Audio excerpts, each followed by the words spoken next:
Hi, I'm Mark Yaxley. Welcome back to Inside the Vault. Today we're actually taking a step out of the vault to meet with a very close friend of mine who's been selling numismatic coins for over 40 years as well as antiques, Mr. Charlie Adams of Artifacts here in Grand Cayman. We're going to be speaking to Charlie about collectibles. What makes a coin collectible? What makes it special? And how do people get started in collectible coins? So without further ado, Charlie, welcome to the show. Thank you. So Charlie, you know, a lot of our clients are very familiar with a 1 ounce gold coin like a gold eagle that I'm holding here in my hand. And you've got some really interesting pieces on the table, I see. But what's the difference between a bullion coin and a collectible coin?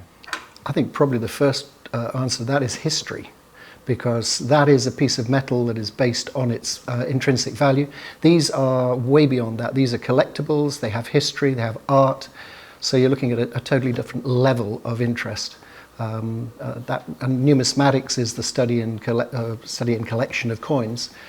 So, as I say, they don't even really equate. These have a basic intrinsic value, but they go way beyond that with the history and the condition and the stories about them. Right. So you touched on there is obviously the metal content. There's some gold and some silver in those coins, but there's so much more to it. So when you're looking at a coin, or when an investor looks at a coin, can you talk to me just a little bit more? What exactly are they looking for in that coin? Rarity and condition would be the two most primary things to consider when you're looking for a numismatic item. That is really the history and the background of the coin. So how rare does a coin have to be to make it interesting? I mean, I know there's a wide range there, obviously, but for someone like yourself, when you look at a coin, you know, how many in the world are you looking for, or along those lines? Can you give us an idea? At the very top end of collecting coins, people are looking for coins that are possibly less than 10 or 15 known, but obviously the price is going to be so prohibitive to everybody else. People collect for any reason and every reason. Some people collect thematically, some people collect historically, shipwrecks, or something that has connections to their family. So there's no one answer to that question that I could give you. It sounds a lot more personal than when you're buying bullion, for example, which is rather impersonal, I'd say. The clients that we have simply buy it as an investment against the spot price and see if it's moving up or down, and they might liquidate it. But it sounds like in the case of collectibles, a little bit like when I was a kid and I was collecting baseball cards, I became really attached to those cards. Is it the same for yourself and your clients? Yes. I mean, a lot of people will try and complete a set of one particular denomination, for instance, that doesn't have to be expensive. You can go for pennies. You can look for silver dollars. You can look for $20 gold pieces. You know, some people will do it just from the basis of a denomination. Others are obviously looking to find something that they hope in time will increase in value. There's no guarantee with anything that it's going to go up in value, but generally the rarer and the better condition the piece is, the more likely it is to go up in value. So that would be a consideration for some people, not everybody. Some are in it just for the enjoyment of putting a set together. So if someone's just getting started in collectibles, there's obviously a lot of questions and a lot of information, and I'm going to ask you to talk a little bit about these coins on the table in a second, but do you have any practical advice for someone who walks in your shop for the first time and said, you know, I'd like to start. How do I start? Where do I start? Sure. I think two things. Firstly, read, if you can, about the subject matter before you even consider buying. I mean, that is the primary thing, because, you know, if you don't know anything about it, it's very difficult to actually decide what you want or what you should be paying. And then talk to as many people, collectors, dealers, go to a coin show, visit an auction room, watch what happens.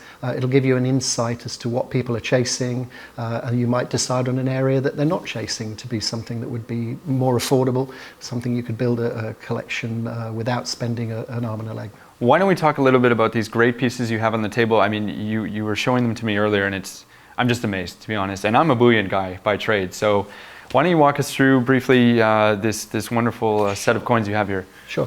What I've tried to do with this little group of coins is to sort of historically follow a pattern of empires. The earliest one we have is a piece from Athens, which was struck somewhere between 454 and 413 BC. This was within about the first 150 years of coin production. Amazing. Before that, people pretty well bartered for everything. Mm-hmm. The idea of the coin was it was a consistent, known quantity of a known quality, so people could, without having to think about it, they could accept a coin. So the first one I have is a Greek Empire piece, followed by a beautiful coin of Alexander the Great. This is actually Alexander's portrait. Portraits were not put on coins at the time because they felt they would insult the gods if they had a portrait on there. But after he died, his bodyguard and general Lysimachus, who took Thrace over, decided to deify him. So this is actually the portrait of Alexander the Great with the horn of Ammon. This was struck somewhere around 316 to 280 BC. The next coin I brought in, this is a coin from the time when the Greek Empire was collapsing and the Romans became the dominant power. The tipping point was around 195 BC, and Rome took over Macedonia and produced this absolutely beautiful coin with the goddess Diana on, with the Macedonian shield round and the club of Hercules on the back. I'm amazed at the condition of these coins. Well, these are high-end. They are basically coins that have probably come out of land finds or old collections over the years. People buried money, there were no banks. In times of economic hardship or in times of social unrest or an approaching army, people would do what people do now, which is hide their money under a bed or in a pot or whatever. So these are the very top end of coinage that you would see. The next coin I put in here is quite an interesting one. This is Roman Republican, so this is when the Senate ruled Rome. It's the very first attempt to make a coin with a milled edge so that you could see if someone had tampered with it. It was a failed effort because it was so time and labor intensive to make that it just became impractical. The Roman Empire was followed by the Byzantine Empire. This is the Roman Emperor Constans II. So this is when Constantinople had become the center of the world effectively and the center of Christianity. It actually on the reverse has a cross with 3 steps. When the Byzantine Empire basically collapsed in Europe, the Venetians became the dominant power. And this is, the Venetians were the dominant power in the Mediterranean and hence the world for about 5 centuries. They put Christ on one side of the coin and the Doge of Venice with the patron saint of Venice. At the same time, China had become a dominant power in the East. And this is a beautiful example of a bronze Chinese coin struck during the Song dynasty, the Northern Song dynasty, around 1100 AD. This came out of a river find in China. After the Venetian Empire waned, the Dutch, the Spanish and the British became the 3 dominant world powers. So I brought in a very beautiful example of a Dutch gold coin, which came from Berlin, and a sea salvaged one. Now that is another area people might just decide to collect just shipwreck coins. And I know a number of people who will just try to find coins from every shipwreck they can.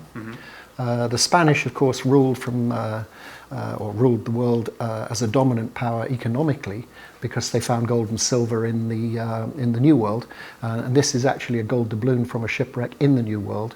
It was struck in Santiago de Chile, was mule packed across to Uruguay, put onto a ship in Uruguay, and sank in the estuary as it left.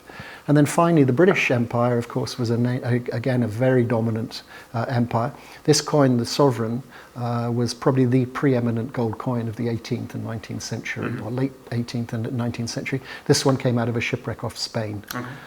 So that was really just to try and give you an idea of how many different areas you could even consider looking at. And that's only 10 coins? That's, yes. So can you give us any idea of the value of these coins that you have?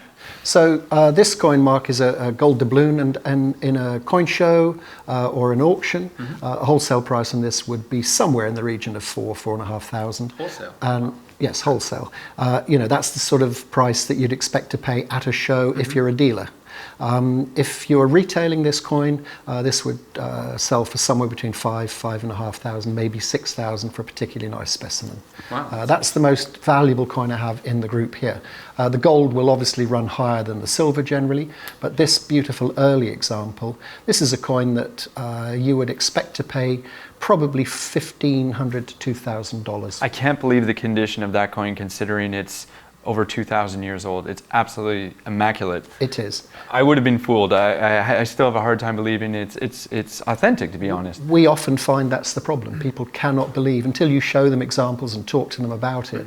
They are very skeptical that you can find a coin in this condition. This coin will have been struck and put away somewhere. A merchant will have had it. It may have been buried, and then it's been found. It'll come out in the condition that it was effectively put into the ground.